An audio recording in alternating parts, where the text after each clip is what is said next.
Alors, le festival, donc, il est né il y a un peu plus de 10 ans. Il émanait d'un colloque qu'on avait fait à l'époque où l'industrie était en train de basculer de l'argentique au numérique.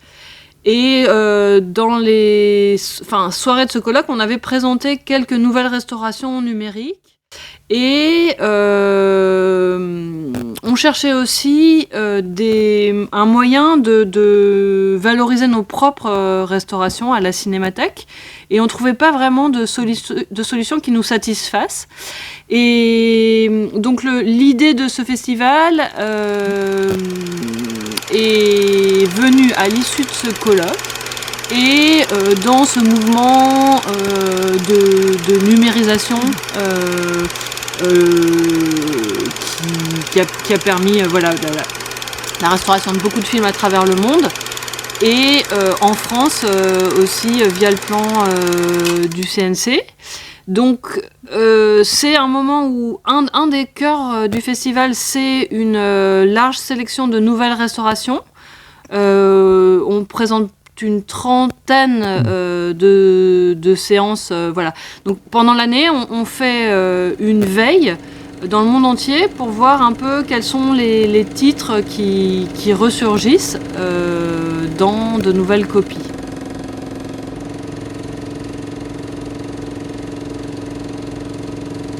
Et nous, on a eu beaucoup, notamment à travers la journée d'études que l'on fait le premier jour du festival, le souci d'essayer d'engager un dialogue sur, disons, les bonnes manières de restaurer, autant que faire se pouvait. Mais on a fait beaucoup de journées d'études à ce sujet. C'était une des dimensions qui nous préoccupait. Mais au-delà de ça, c'est vraiment aujourd'hui un moment où on intensifie à la Cinémathèque beaucoup notre proposition. Donc il y aura plus de 50 séances proposées en 5 jours à la Cinémathèque. Et ce qu'on recherche aussi, c'est à la fois que toutes les séances puissent être présentées, mais aussi c'est aussi un moment où on fait beaucoup d'invitations, et notamment à des cinéastes pour qu'ils viennent partager leur expérience, leur goût du cinéma, la façon dont ils ont pu le concevoir. Et donc, par exemple, cette année, on aura 3 invités qui seront le cinéaste australien Peter Weir, qui sera là tout au long de la semaine, qui présentera toutes les séances et qui a aussi accepté de faire une carte blanche. Donc voilà, Peter Weir, c'est un grand nom du cinéma australien. Il a débuté sa carrière au tournant des années 70-80, et beaucoup en mêlant une approche à la fois classique, mais renouvelée par son usage du cinéma de genre, et avec beaucoup de talent. Voilà, il a interrogé depuis l'Australie l'identité de son pays. Je pense à un film comme Picnic à Hanging Rock, qui est l'histoire d'une sortie de jeunes pensionnaires dans la nature en Australie, et certaines de ces pensionnaires vont disparaître.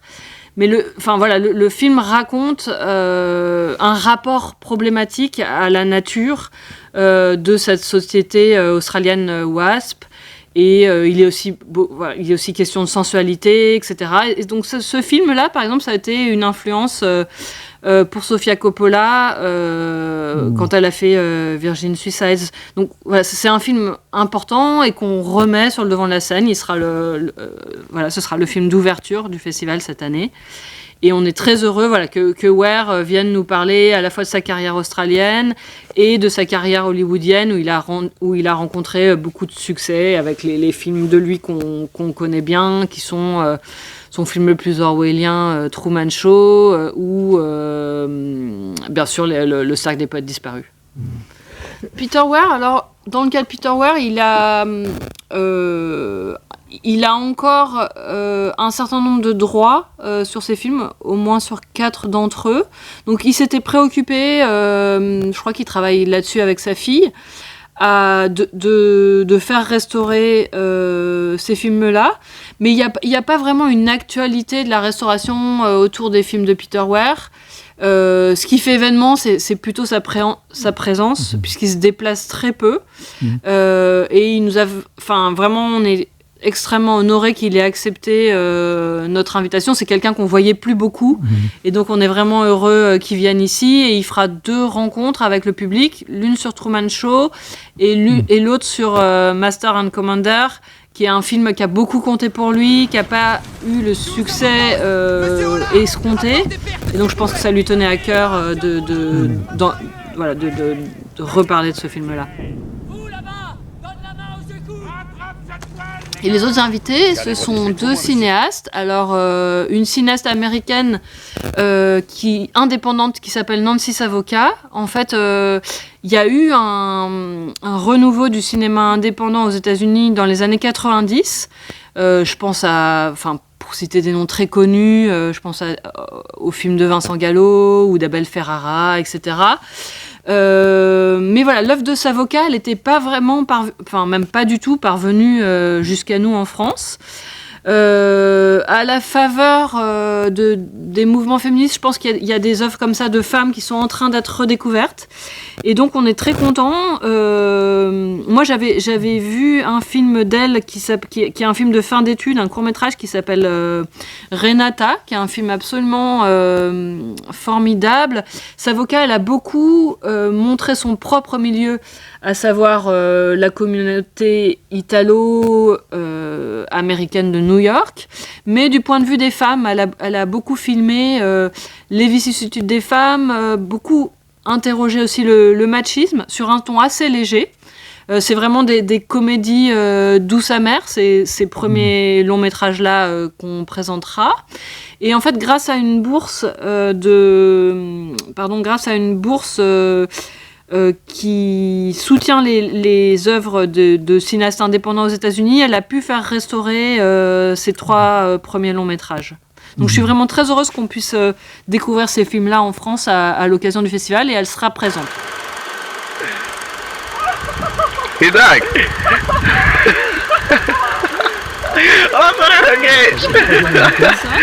C'est un nom important mais un peu oublié du cinéma hongrois. C'est une pionnière du cinéma direct qui s'appelle Judith Elek. La Cinémathèque de Budapest a restauré son œuvre et elle est un peu en train de revenir sur le devant de la scène en quelque sorte, puisqu'elle était à Cannes Classique avec son premier long métrage de fiction qui s'appelle La Dame de Constantinople. Donc Judith Elek, elle a débuté par des documentaires, puis elle est passée à la fiction, elle est parfois revenue au documentaire. Elle a beaucoup interrogé l'identité de son pays, la Hongrie, qui est un pays dans lequel, de par son histoire, on a beaucoup réécrit l'histoire. Elle dit qu'elle était vraiment dans une quête de vérité. Et puis, plus tard dans sa carrière, elle est aussi beaucoup revenue sur l'identité juive de sa famille. Donc, ces dernières fictions qu'on présentera, et elle y tenait beaucoup, pendant le festival, je veux dire, reviennent sur son enfance et aussi sur la figure de sa demi-sœur disparue et déportée. Il y a une centaine de films montrés pendant les 5 journées de festival.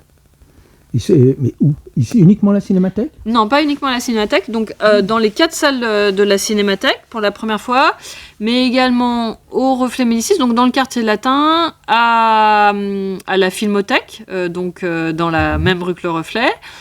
Et également, on montre une sélection de films muets à la Fondation Seydoux, à la Fondation Jérôme Seydoux-Pathé. on fera une séance au Vincennes avec Les Moissons du ciel, le film de Terrence Malick, et puis une séance à Asnières avec le même film d'ailleurs. Voilà, c'est un peu nos salles partenaires, et aussi une séance à l'Archipel avec un film qui est assez attendu de Shinji Somai qui s'appelle Typhon Club. On organise beaucoup de grands ciné-concerts à la Cinémathèque, et je vous recommande le film de clôture qui est peut-être la première comédie sophistiquée d'Ernst Lubitsch qui s'appelle Comédienne, qui vient d'être restaurée au MoMA, et c'est en quelque sorte un film dans lequel Lubitsch s'interroge sur ce qu'il lit deux personnes qui se marient.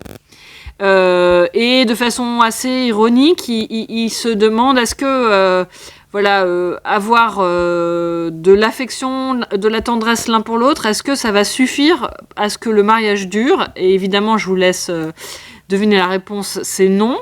Mais en tout cas, ce couple va subir les assauts, enfin surtout le mari, les assauts de la meilleure amie de la mariée qui veut en gros coucher avec le jeune marié. Donc c'est un personnage complètement impayable. Elle s'appelle Mitzi et c'est vraiment un film extraordinaire. Et donc là, on a convié un quatuor à cordes qui s'appelle le quatuor Voce à venir accompagner la séance. Ça, ce sera la clôture.